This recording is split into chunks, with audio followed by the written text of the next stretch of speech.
We're talking specifically about healthcare right now. It's one of the outstanding issues that we're dealing with in Congress. And let me make a few comments and then talk a little bit about the shape of that debate in Congress, if you will. The skyrocketing cost of healthcare is clearly the number one, if not number two, issue facing families and small businesses in the country. So bringing down those costs, or at least ameliorating the increase, is a very critical job that the president has decided that he wants to undertake. It's important for our families, it's important for small businesses, it's important for economic growth. So already in Congress, we have taken action on reform. We have reformed the state Children's Health Insurance Program to expand access to 11 million kids, including 3,400 kids in the 2nd Congressional District. So I think that's good news.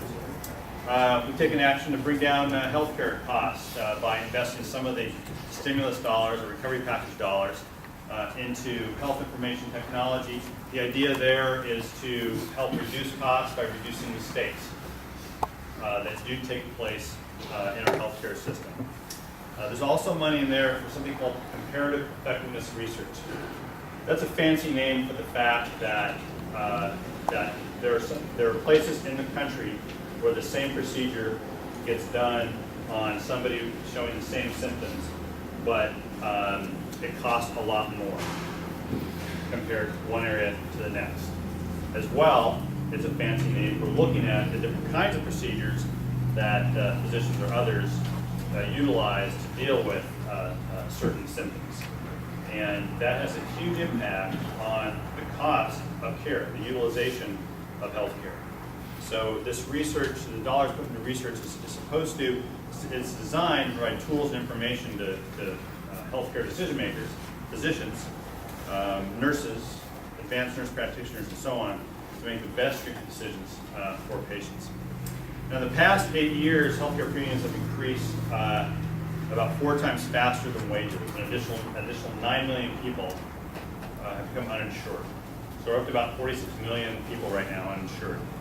So the president has made it very clear that he wants to move on reforming the healthcare system.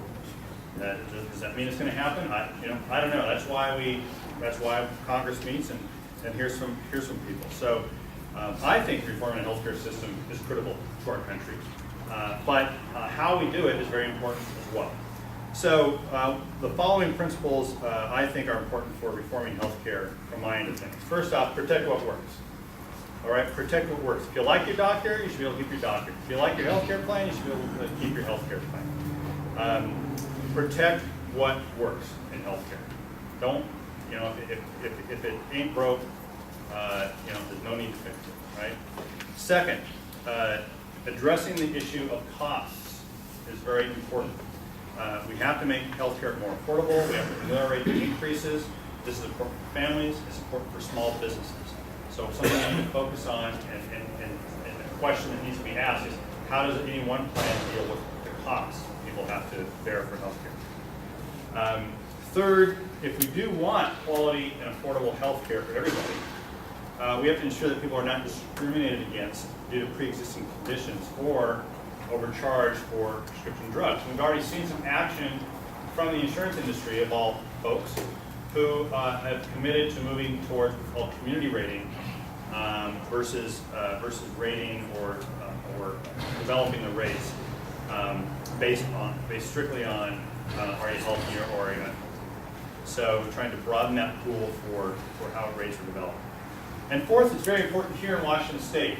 It's very important here, and especially in Whatcom. I hear from Whatcom docs all the time, as well as patients on Medicare, that we have to ensure that physicians and hospitals are reimbursed fairly. And the president himself talked about this. We've been, apparently we have talked till we're blue in the face, and the president has finally heard us on this. Medicare providers in our community are currently paid less than providers in other communities in other parts of the country for the same procedure, exact same procedure, paid less. Because we are relatively more efficient in providing health care in Washington State than in other states. And so the reimbursement formula rewards, that is, pays more for inefficient health care. It's backwards. And so we want to reverse that.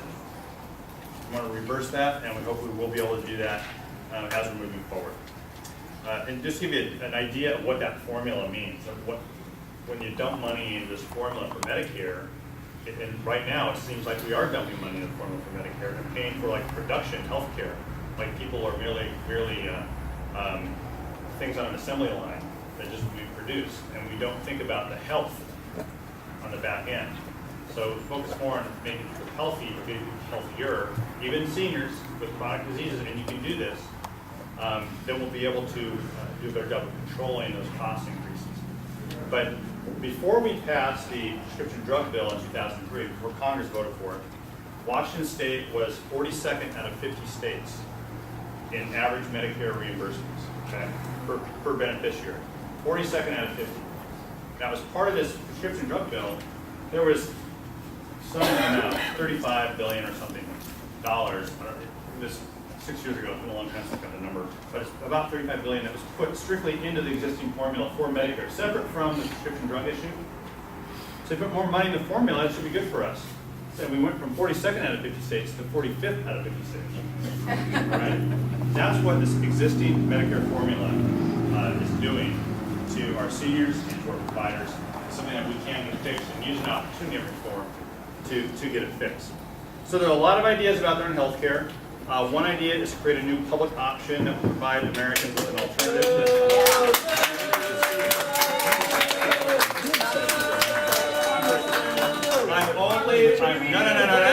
No, it's my meeting. I'm only listing the options. Talk about healthcare. I'm only listing the options. What hasn't worked. I'm only listing the options. Come on, let's One idea is to create a new public option that would provide Americans with an alternative to the private health insurance market. Another idea is to share the responsibility for health care coverage between individuals, which would make every American an individual mandate option, right? Make every American responsible for having health insurance coverage, and then asking employers to share those costs. There's another option that would just reform the insurance market as it exists. And some of you here today may be here to support a single payer system.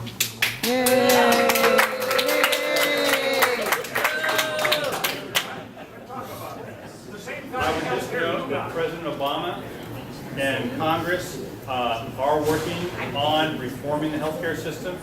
There is not a consensus. I've read headlines that say Democrats reach consensus on healthcare. I'm here to tell you, as a Democrat, Democrats have not reached consensus on healthcare. So much less. That was a strange applause line, but much less Democrats and Republicans reaching consensus. So, I laid out my principles on healthcare. Those are going to be very important for us to address. And